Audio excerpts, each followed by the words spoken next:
宜安州内顶因为接到未少的民众订正，表示位伫南区英华国小附近的日新市，只要天气一热，就时常飘出恶臭。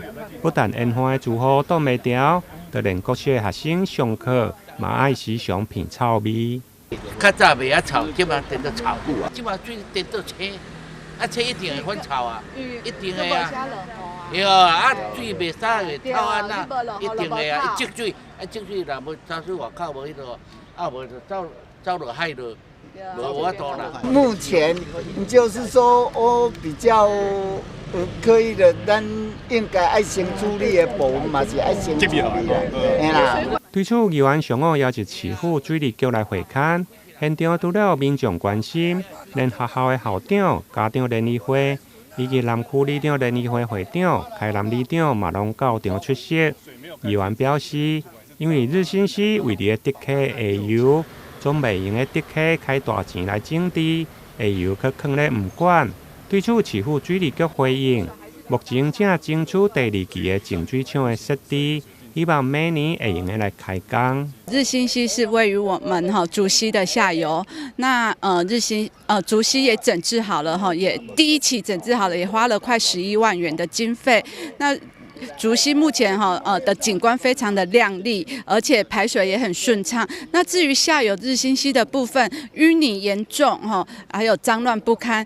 希望我们市府能用心的解决，不要让一道河流变成2个世界让市民觉得说怎么一个台南市变成这个样子。所以希望我们台南市能用心的解决我们这20年来日新溪附近居民的一些困扰。日新溪从我们目前永华国小往上有大概3公里的部分，就是我们目前正在整治的一个河道跟水质的部分了哈。那目前第1期的水质净化厂已经完成了哈，也已经开放使用。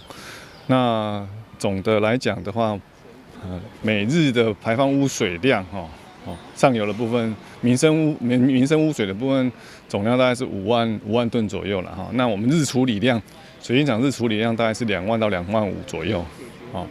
那处理完之后的干净的水，我们会再打到上游去挹注，然后把污水的部分再稍微稀释，排放下来就会稀释的了哈。那当然还没有完全整治好，因为毕竟还有3万吨的那个污水还没整治了哈。那市长这边也特别关心哈。那我们目前有跟环保署这边有合作也要争取第2期的水电厂。那第2期的水电厂初步的设计费2000万的部分将近2000万的部分已经争取到了，也已经有设计的成果出来了。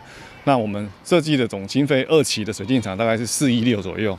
那我们明年的话，我们会跟环保署来争取这一笔工程的经费。顺利的话，我们会协调周边的，会办个说明会，然后让民众来参与一下，知道我们目前的进度大概是怎么样。除了净水厂的规划设置，另外在节流加用户污水接供的部分，水利局嘛会加强南区旧部落的污水接供率。双方淡薄来进行，就用个彻底来改善下游的水质甲恶臭。台南新闻林根采访报道。